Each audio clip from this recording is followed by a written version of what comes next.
Friends, ఏం చేస్తున్నారు అందరూ? ఇప్పుడు మనం టమాటా చారు చేసాం కదా, దాని సైడ్లో మనము తినాలంటే కంపల్సరీ ఆమ్లెట్ ఉండాలి కదా. ఆమ్లెట్ లేకపోతే ఎలా?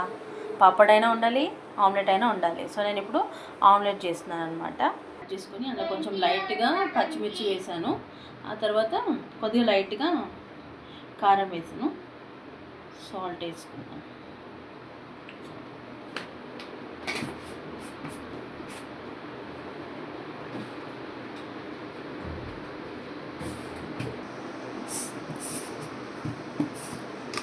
లైట్గా కొంచెం ఇంత చిట్కడంతా పసుపు వేద్దాం. ఎందుకు తెలుసా పసుపు వేస్తున్నా అంటే, మనకి కొంచెం ఇది పసుపు వేసుకుంటున్నా ఎందుకంటే ఫ్లఫీగా వస్తుంది, కొంచెం ఉబ్బుతుందని, ఇట్లా మనకి బాగుంటుంది, తిన్న ఫీలింగ్ అనిపిస్తుంది కాబట్టి కొంచెం ఫ్లఫీగా వస్తుందని నేను పసుపు వేసిన అనమాట. ఇప్పుడు మనం ఆమ్లెట్ వేసుకుందాం.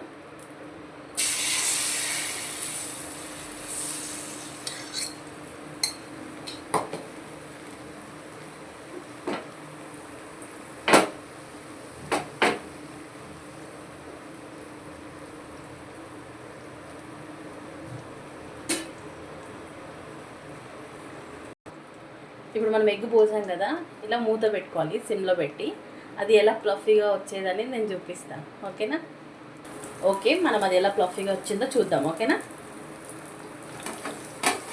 చూసారా, ఇట్లా ఫ్లఫీగా వస్తుంది అనమాట. ఒక 2 నిమిషాలు మూత పెట్టుకుంటే ఏముందండి. ఇప్పుడు మనం దీన్ని టర్న్ చేసుకుందాం. నేను తిప్పేసుకున్నా చూడండి, ఇట్లా కొంచెమన్నా మనకి ఫ్లఫీ లెక్క వచ్చింది కదా, అంటే ఉబ్బింది కదా, ఇట్లా ఉంటుంది అనమాట. ఎందుకంటే కొద్దిగా చిటికడంతా పసుపు వేసుకుంటే ఏముంది ఫ్రెండ్స్, మూత పెట్టుకోవాలి.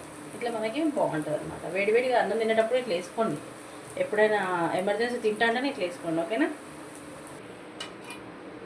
ఓకే ఫ్రెండ్స్, ఇప్పుడు మనము వేడివేడి అన్నం, ఇక చారు, ఆమ్లెట్ అనమాట వేసుకొని దీన్ని టేస్ట్ చేసి చెప్తాను.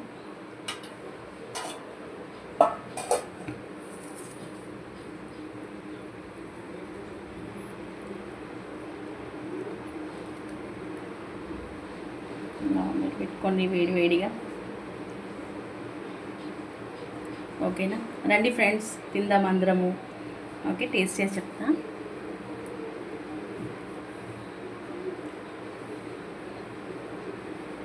చాలా ఫ్రెండ్స్, చాలా బాగుంది. ఆమ్లెట్ కాంబినేషను, టమాటా చారు, అన్నం, ఆ మిరియాలు అవి మనం అన్నీ వేసినాం కదా, చాలా మన పంటికి టేస్ట్ తెలుస్తుంది అనమాట. చాలా అంటే చాలా బాగుంది ఫ్రెండ్స్.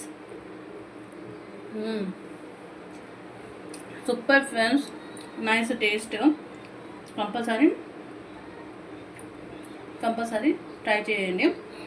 ఈ వర్షాకాలంలో వేడిది చేసుకొని మీరు కూడా డెఫినెట్గా తినండి, ఓకేనా ఫ్రెండ్స్? Bye friends.